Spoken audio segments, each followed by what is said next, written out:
আসসালামু আলাইকুম everyone, welcome to Raisa Parisa's activities.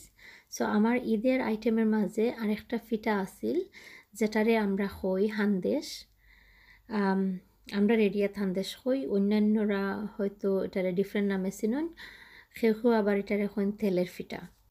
So এই ফিটা বানাইতে আমার যা যা লাগবো, আমি লইছি 2 কাপ পরিমাণ রাইস ফ্লাওয়ার চাউলের গুঁড়া, আর 2 কাপ পরিমাণ ময়দা প্লেন ফ্লাওয়ার আমি একসাথে মিক্স করছি। আর আমি এটার মাঝে অ্যাড করবো 1 কাপ পরিমাণ চিনি। আজকের হান্দেশ আমি চিনি দিয়ে বানাইমু, গুড়ের হান্দেশ নাই। সেম ওয়ে আপনারা গুড় দিয়েও বানাইতে পারবা, বাট আমি আজকে চিনি দিয়ে বানাইমু। সো আমি ভালো করে মিক্স কইরা এখন অ্যাড করলাম পানি। পানি একটু একটু করে অ্যাড করা লাগবো যাতে ব্যাটারটা বেশি পাতলা না হয়, আবার বেশি ঘন হইতো না। সো এটা মিডিয়াম থিকনেসে থাকতে হইব। সো আমি একটু একটু পানি অ্যাড করলাম আর বালা করে মিক্স করলাম। সো মিক্স করার বাদে আমার ব্যাটারটা এরকম দেখতে লাগে, আপনারা দেখতে পাররা।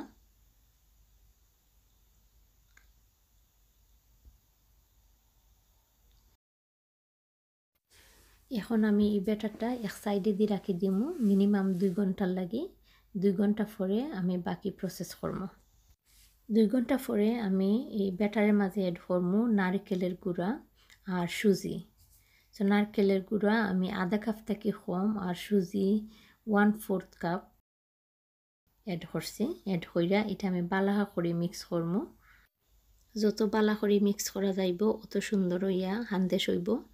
সো এটা হইছে আমার ফাইনাল ব্যাটার হান্দেশের। আমি এখন রেডি হান্দেশ বানানোর লাগি। সো আমি একটা কড়াইয়ের মাঝে তেল লইছি।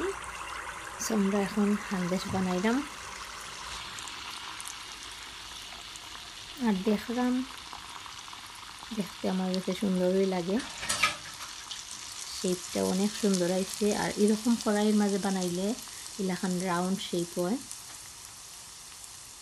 এই কড়াইটা আমার চুলার মাঝে বইছে না, তার বাদেও আমি অন্যান্য জিনিস দিয়ে বালা করে এটা বোয়ানোর চেষ্টা করছি। হান্দেশের 2 সাইড বালা করে বাজিয়া তারপর তুলা লাগে।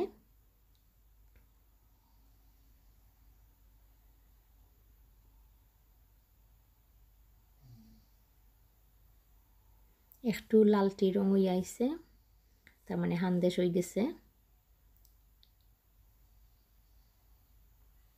এখন আমি এটা তুলে লাইছি আর একটা দিছি।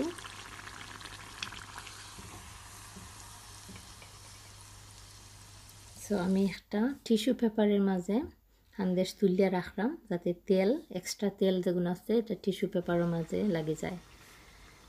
সো আলহামদুলিল্লাহ আমার হান্দেশ রেডি হয়ে গেছে গিয়ে ঈদের রেসিপি, ঈদের নাস্তা।